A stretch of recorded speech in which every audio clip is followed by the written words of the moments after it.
નમસ્કાર, આપ જોઈ રહ્યા છો જેકેએસ ન્યૂઝ ગુજરાતી। વાત કરીએ તો ભાવનગરમાં વાલ્મીકી સમાજની દીકરી ધોરણ 12 સાયન્સમાં 80% મેળવેલ છે, ત્યારે પ્રગતિ રમેશભાઈ ચૌહાણ નામની દીકરીએ શેઠ એમએન હાઈસ્કૂલમાં અભ્યાસ કરે છે। નૂતન નગર વિસ્તારમાં રહેતા એક વાલ્મીકી સમાજની દીકરી પોતાની મહેનત રંગ લાવી હતી। માતા પિતાના આશીર્વાદ તેમજ શિક્ષકની મહેનત અને પ્રગતિની મહેનતથી સારું પરિણામ લાવી હતી। માતા પિતા સફાઈ કામદારનું કામ કરતા હોય અને તેમના સંતાનોને આવા સારા માર્ક્સ મળે તે તાલુકાનું ગૌરવ ગણાય છે અને પોતાના સમાજનું ગૌરવ ગણાય છે। મહુવા તાલુકા તેમજ ગ્રામ્ય વિસ્તારમાં આ વર્ષે 12માનું રિઝલ્ટ સમગ્ર રાજ્યમાં સારા પ્રમાણમાં આવ્યું હોય ત્યારે મહુવાની આસપાસ પણ ધોરણ 12 સાયન્સ તેમજ રાજકોટનું પરિણામ સારું જોવા મળી રહ્યું છે। જેકેએસ ન્યૂઝ ગુજરાતી સાથે કાળુષા કનોજિયા સાથે ઇસ્માઇલ પઠાણ, મહુવા।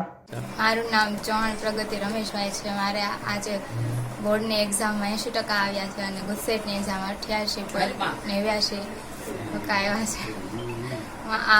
આ રિઝલ્ટની પાછળ મારા મમ્મી પપ્પા અને મારા શિક્ષકગણોનો સાથ છે। કઈ સ્કૂલમાં ભણે બેટા તું? હું શેઠ એમએન હાઈસ્કૂલમાં ભણું છું।